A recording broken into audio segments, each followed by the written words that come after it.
دیکھا کہ قربانی کی تاریخ، جانور ذبح کیا گیا پیدائش میں، اور وہاں پہ کہا گیا کہ عورت کی نسل سانپ کے سر کو کچلے گی، اور یسوع مسیح جب آیا اس نے سانپ کے سر کو کچل دیا۔ میں شارٹ یہ بتا رہا ہوں آپ کو۔ پھر حابل کی قربانی تھی۔ اس کے بعد قاہن اور حابل خدا کے حضور قربانی لائے، اور قاہن فصل کے پولے لایا اور حابل جانور کی چربی کا ہدیہ۔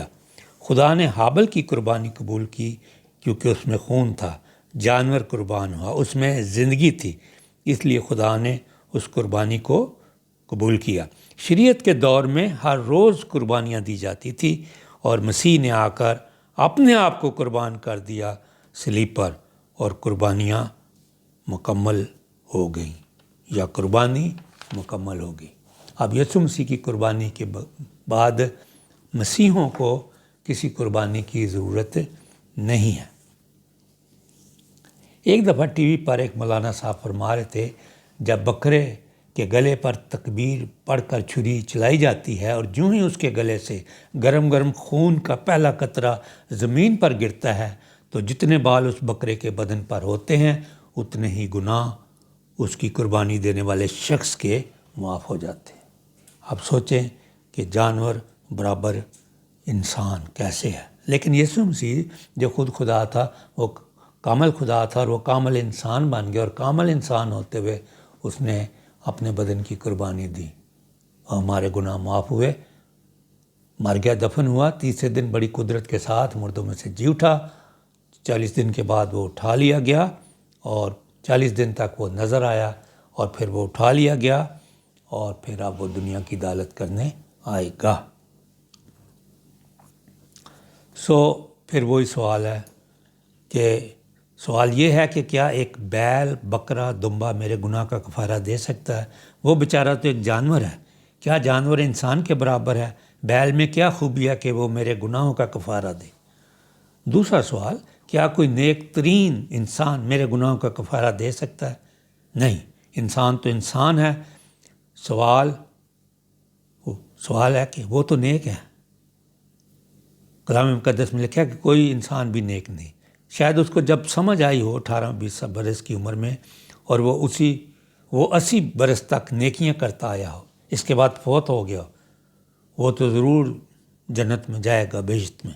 انسانی طور پر تو یہ بات بھلی معلوم ہوتی ہے، لیکن مسئلہ یہ ہے کہ وہ گناہ جو اس نے مثال کے طور پر 16 سے 20 برس کی عمر میں کیے، اس عمر تک کیے، ان کا کیا بنے گا؟ ان کا تو حساب دینا پڑے گا۔ اس کے ساتھ ساتھ بائبل سکھاتی ہے کہ ہر شخص گناہ گار ہے۔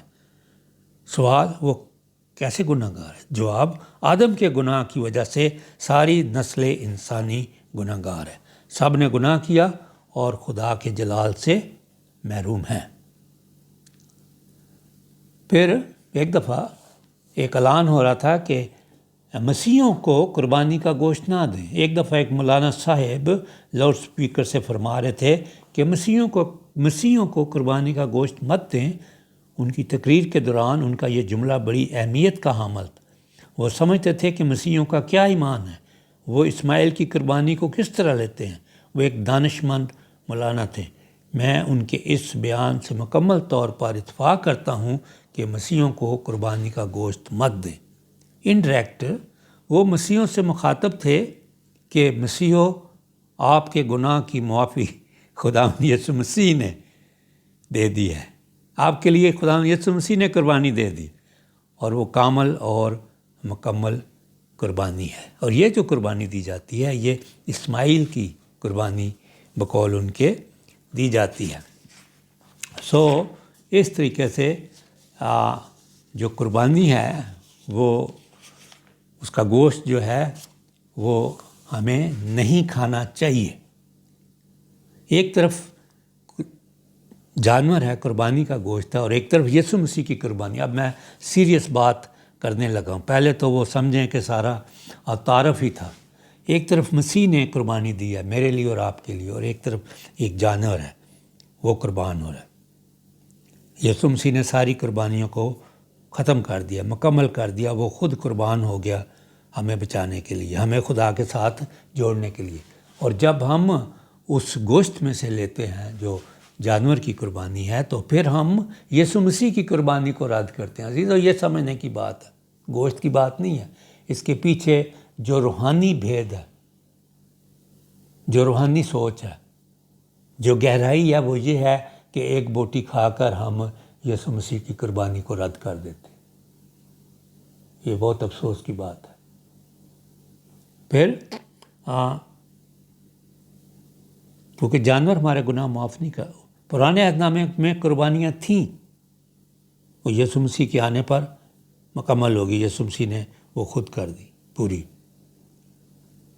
اگر یسوع مسیح آپ کے لیے قربان ہو گیا تب آپ کو کون سی قربانی کی ضرورت ہے؟ گوشت کھانے سے کچھ نہیں ہوتا، لیکن ایمان کے اعتبار سے مسیح کی قربانی کو رد کرنا ہے، بہتر ہے کہ نہ کھایا جائے۔ جب آپ اس کو روحانی پہلو سے لیتے ہیں تو یہ تو گناہ ہے، یسوع مسیح کو رد کرنا ہے۔ جو میں نے فکرہ کہا وہ شاید کسی کو سمجھ نہ آئی ہو کہ گوشت کھانے سے کچھ نہیں ہوتا، گوشت تو گوشت ہے، لیکن جو اس کے روحانی پہلو ہیں، روحانی معنی ہیں، جو ہمارے ایمان کی بات ہے، اگر اس کو سوچیں پھر کیا ہوتا ہے؟ پھر تو ہم یسوع مسیح کا انکار کر رہے ہیں، یسوع مسیح کی قربانی کو رد کر رہے ہیں۔ ہمیں اپنی نجات کا یقین نہیں۔ آسمان کے نیچے زمین پر کوئی دوسرا نام نہیں بخشا گیا جس کے وسیلے سے ہم نجات پائیں۔ ہو سکتا ہے یہ جو میں نے فکرے کہے ہیں کئیوں کو پھر غلط فہمی ہو جائے، میرا یہ مطلب نہیں جو آپ سمجھ رہے ہیں، میرا مطلب ہے کہ ہمیں بالکل نہیں کھانا چاہیے۔ اور یہ جو آیت میں نے شروع میں پڑھی تھی کہ جو چیزیں منہ میں جاتی ہیں وہ آدمی کو ناپاک نہیں کرتی، مگر جو منہ سے نکلتی ہیں وہی آدمی کو ناپاک کرتی ہیں۔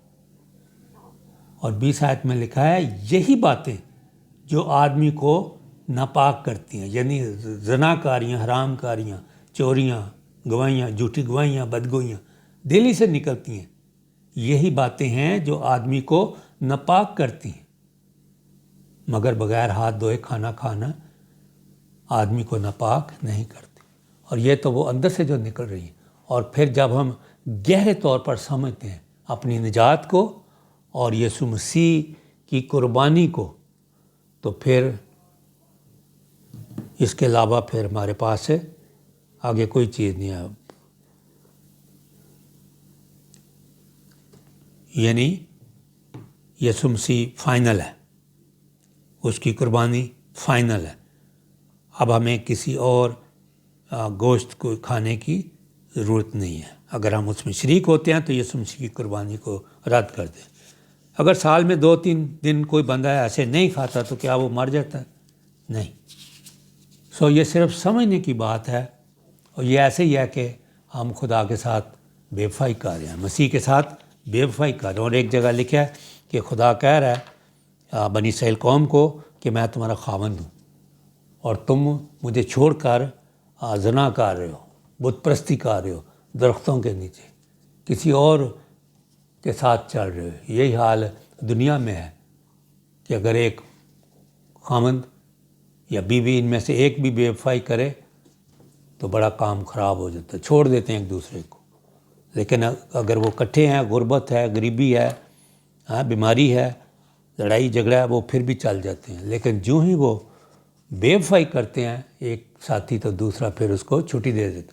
خدا بھی نہیں چاہتا کہ ہم شیطان کے ساتھ بھی دوستی رکھیں، دنیا کے ساتھ بھی دوستی رکھیں اور یسوع کے ساتھ بھی دوستی رکھیں، بلکہ ہمیں ایک ہی طرف ہونا ہے، یسوع مسیح کے ساتھ۔